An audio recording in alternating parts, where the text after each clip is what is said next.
So the number one question I've been getting about my Raven Refresh Model S P100D has actually not been about the performance, it's been about the new smart suspension.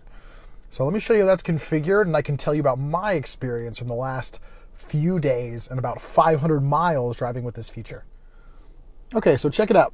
We are here on the settings screen, and currently the vehicle's in park, which is funny because it shows that the tires are separated, but they're not. But it has a number of options, from very high to low in jack, but then also this new adaptive suspension dampening. And you can switch this dampening from standard to sport.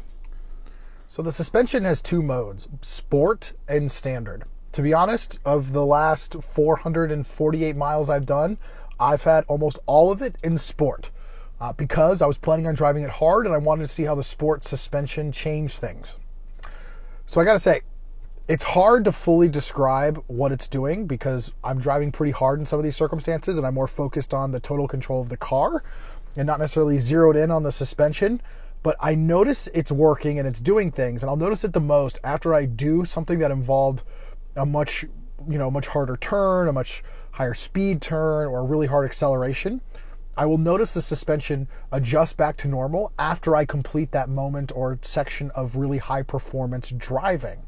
And that's been really interesting. The other thing I've noticed is the tightness of the suspension versus like the suspension on the Model 3 Performance. And it's very much more similar now, I think, to the Model 3 Performance suspension with the Raven Refresh and the adaptive suspension dampening than it was previously. The responsiveness is really cool. Like it's still weird for me to get that feedback from the vehicle, and I don't really know how to best describe what it does, but I certainly feel it changing the driving experience. And I do feel like I remain really tight steering controls, both at high speed and while doing some really tight performance turns and some more advanced driving.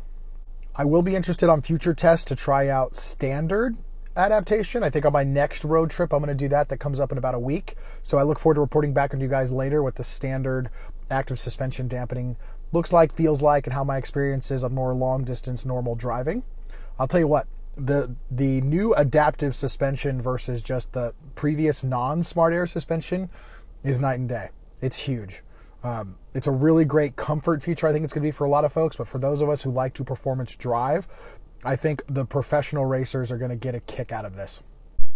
And I'll tell you what, I did find that when driving in sport around turns, suspension really did stay firm.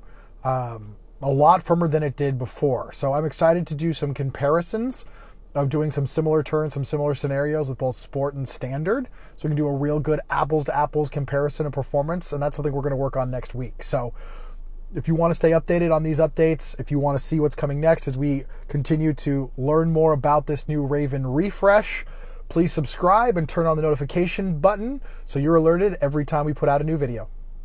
Thanks for watching, guys. If you've had a chance to drive a new Model S or X with the adaptive suspension dampening, let us know in the comments what your experience has been. We'd love to hear your feedback. Again, we've only done a limited number of miles with this, 450 miles, so we have a lot more experience to gain, but we'd love to hear from yours as well.